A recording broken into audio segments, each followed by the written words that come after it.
Adverse situations develop who we are not.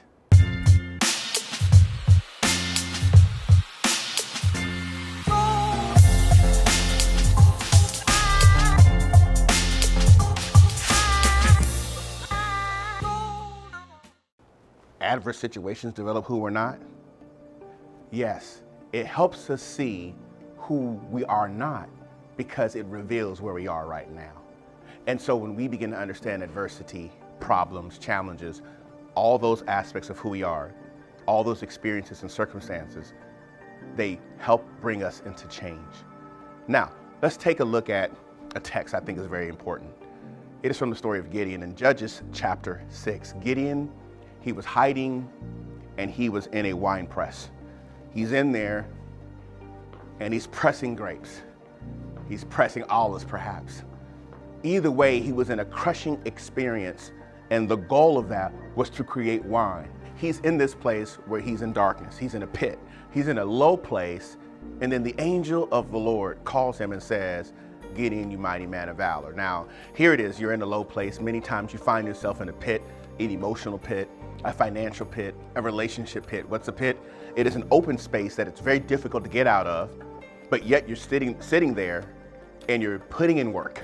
You're there, it seems like you're not going anywhere, but yet you are, because what you're crushing is going to produce a process.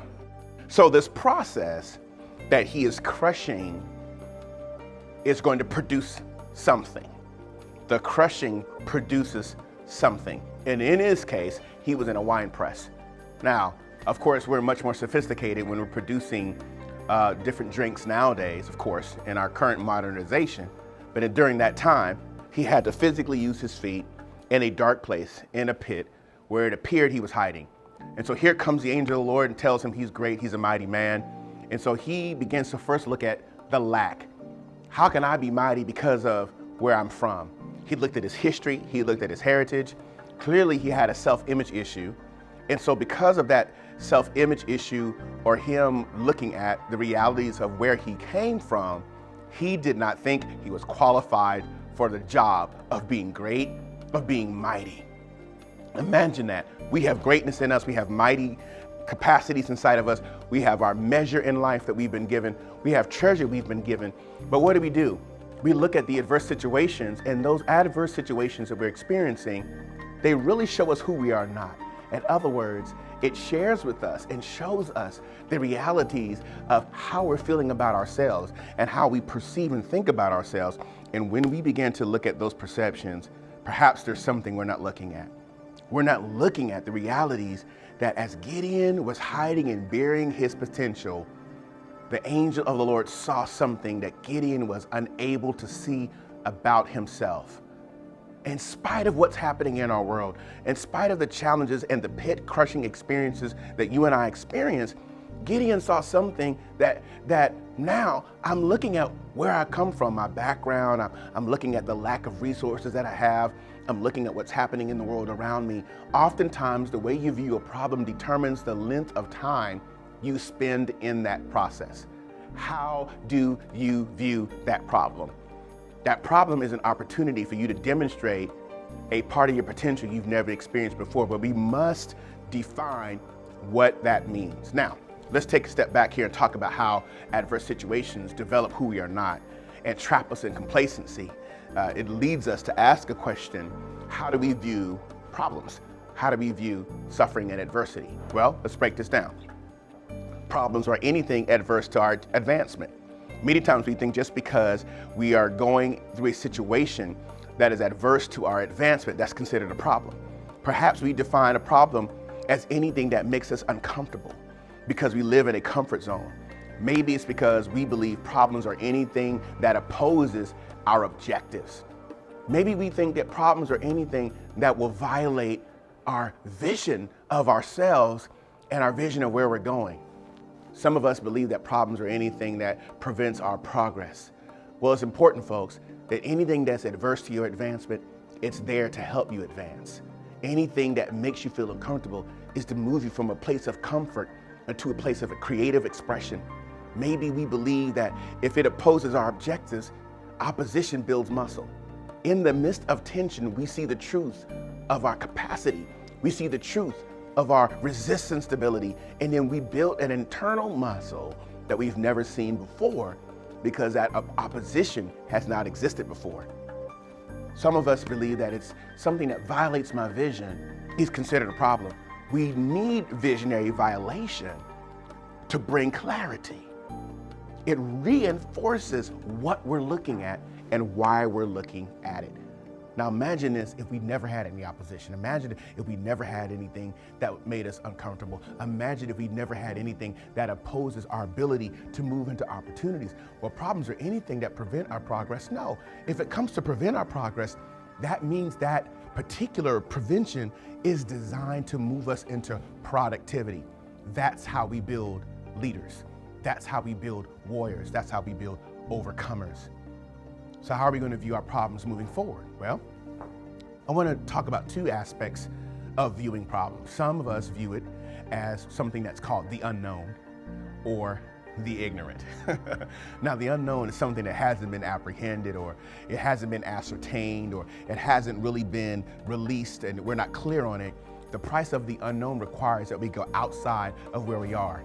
I remember growing up when I used to color, in coloring books, and I wasn't the greatest artist at all when it came to coloring. If you were to use my pictures were considered the one that nobody would really put a star on, growing up in kindergarten and first grade. And I remember I would always color outside of the lines. I never was the student that stayed in the lines. And I remember asking my teacher, well, why do I have to stay in the lines? It's a coloring book, so it's a picture, so I should be able to create what I want. Little did I realize that was teaching me two things. One, it was teaching me boundaries, but it was also teaching me that it is okay to go beyond the lines that other people place in place to keep me limited. A space to keep me limited. A space that says, stay within these lines. Stay within the confines of what you're seeing in this coloring book on this place, in this page. But imagine if we lived in a world where we began to realize that, you know what, I can color outside of these lines. Perhaps there's something else I want people to see. Perhaps there's a space out there that doesn't keep me confined in this bubble or in this bowl. And there's a great sea that I have been ordained in life to begin to swim in. Instead of living in a little bowl, there's an ocean for me to be able to explore. Well, that's the price of the unknown. I haven't apprehended it yet.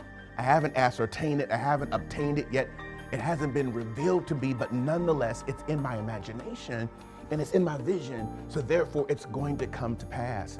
Sometimes it's also the ignorant, the sum total of what I don't know.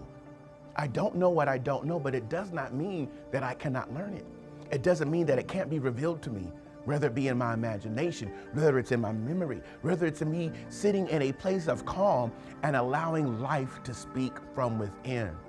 We can move beyond our problems. We can move beyond that which is adverse to our advancement by embracing the unknown and by embracing the ignorant. Embracing the unknown and the ignorant, absolutely. Being able to say, I may not know this, but I can obtain it.